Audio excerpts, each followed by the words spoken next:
So how can mortgage brokers use AI without weakening their authority? That's what we're going to unpack in today's episode, because AI is everywhere. It is absolutely plastered all over social media right now. It's on every news channel. It's absolutely everywhere. And in our industry, people are worried about it. Is it going to take our jobs? Is it something we need to do? And so I'm talking with brokers about this every single day. I also consult with some fintech AI companies, and it is something that I'm very, I'd say, blessed or cursed to be involved in some capacity. But I wanted to share my three kind of deep diving into these three things that I think you should know when it comes to AI and your authority, weakening it specifically as a mortgage advisor, how you can use AI, where you should use it, what to do with it, and just kind of point these main takeaways for you. And then you can go away and then explore it to your heart's content. So let's dive into the very first one. The first thing is, do not avoid it. All right. So I wrote this down on my iPad. All my notes are on here. So do not avoid it is the first thing. The reason is that everybody thinks with AI that like it's scary and it's terrifying and it's the boogeyman, and it absolutely can feel that way. But you cannot afford to avoid it at all. And I've had these conversations with clients actually at length, because it is an awkward thing. It's a very strange time. Don't get me wrong. Do I feel worried about it? In some cases, yes. I'm not going to lie to you. My job, I've not built my audience, my brand over 7 years, pretending like I'm going to lie to you about something. I'll be very honest with you. Is it a scary time to be a broker right now? Yes. But it's also a very exciting time to be a broker. It's a scary time to be a human right now, but it's also an exciting time to be a human. And that's the thing you need to understand. But the fastest way for you to be replaced by AI is to avoid it completely. And this is something that I think we need to address, we need to talk about. And if we don't do that, then if you don't do it, you will be. It's a guarantee. You'll be replaced by a broker who uses AI if you don't actually do it at all. The other thing around that, within this part of avoiding it, is security issues. People always worry about security. They worry about privacy. They worry about those things. And that's fine. And it's understandable to have that level of fear. But, and this is something I really need to point out here, but your information that you're putting into these AI models is insignificant in comparison to what they're actually looking at. So we do this thing, and I don't know why we do it, but we do this thing as humans where we feel like we're very important, because obviously we're the hero of our own story. And because of that, we think that the AI is going to steal all of our information. And really, the AI doesn't care about me, you, or any of us lot. It's vast amount of data that we can't even comprehend, and finding patterns in that. So it's not stealing your identity and running off with it, and you not putting in that information into ChatGPT or Claude or Gemini or something like that. You're not doing anything other than you're actually putting yourself at a disservice on the tools that are inevitably going to be used in our industry, because they are coming. And so not avoiding it is the best way you can do it. You need to use it, learn it. Don't get caught up in the hype of, oh my gosh, it's going to replace us and all that type of stuff. Don't get caught up in that. Just use it. Do not avoid. Which then brings me to the second point. So the second point is kind of the opposite of what I just said, which is do not automate everything. And I think this is a thing that we see a lot, which is that approaching it as I see two ends of the spectrum on this. You see people who are terrified of it, which is in that first camp, that avoiding it, and why I say don't do that. And they're like, no. And then I see people who are like, it's going to do everything. I've got AI call bots coming out. And again, I work with a fintech, consult with a fintech company that does this type of stuff, and it's really cool. But my honest take on a lot of stuff like this is it's not 100% necessary, depending on the firm. There are firms where it'll be useful. There are firms where it's not. But for my bread and butter of like one-man band, independent mortgage advisors, 60K, starting around right about 60K at the beginning is where I kind of meet them. I'm taking them up to say 150, 250, 300,000 a year is the goal with that. The keep it small, keep it all kind of people. That is not, you don't need to worry about crazy levels of automations at all. And I think this is the mistake you see. Now, one, it creates two types of things. It creates two types of things.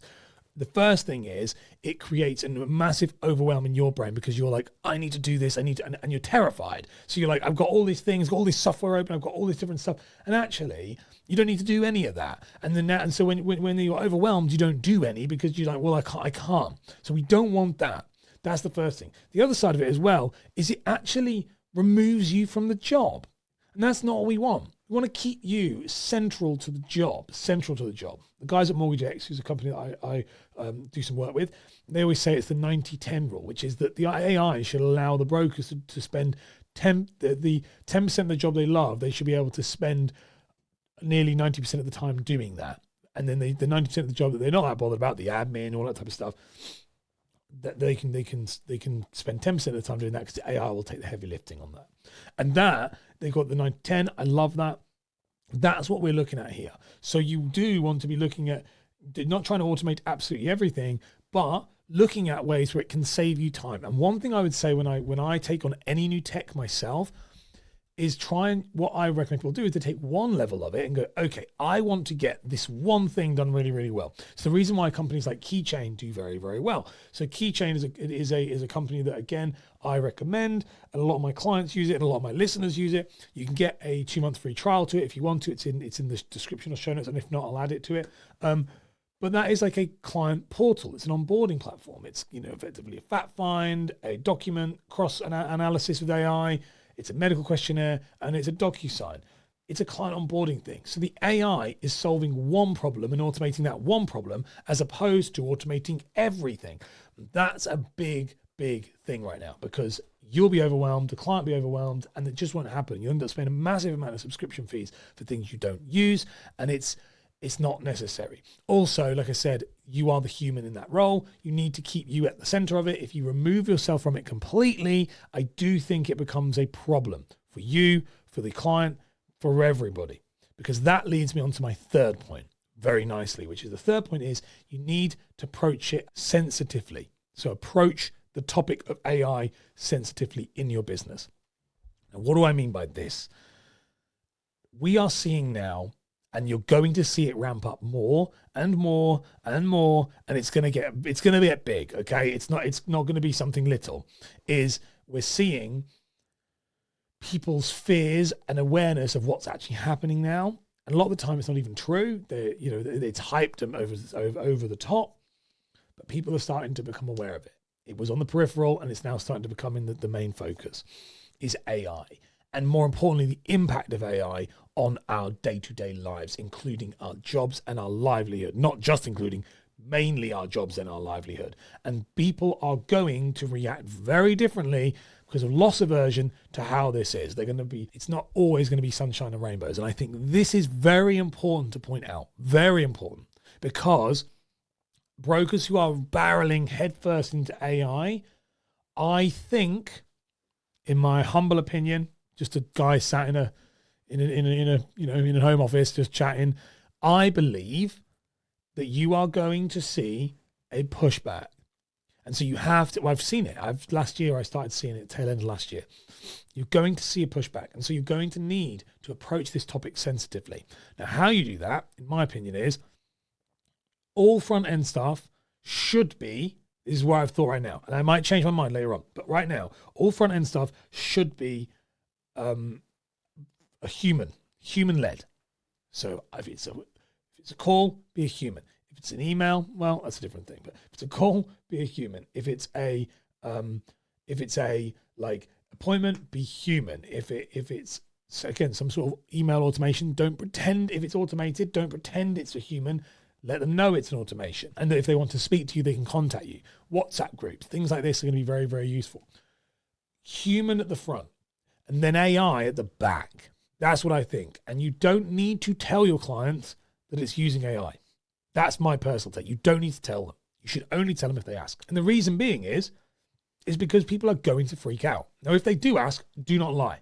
Yes, we use some AI tools in the background, but it's always me overseeing it. I think that's the way to be. But be aware, approaching this topic sensibly and sensitively I think is the key thing right now. Key thing.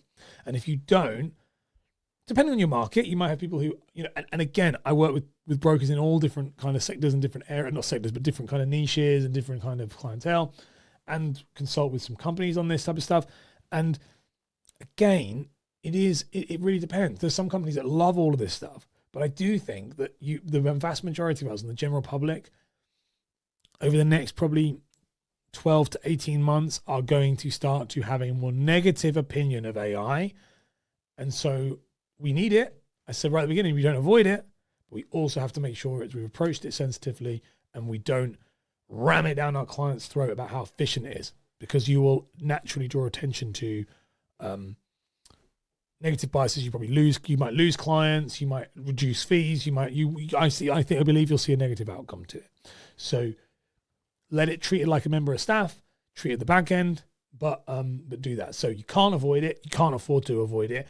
You mustn't, though, go all the other extreme and automate everything and, remove yourself completely out of the business. And you mustn't, and in my opinion, you mustn't draw attention to it to the client. That's how you stop it from eroding your authority.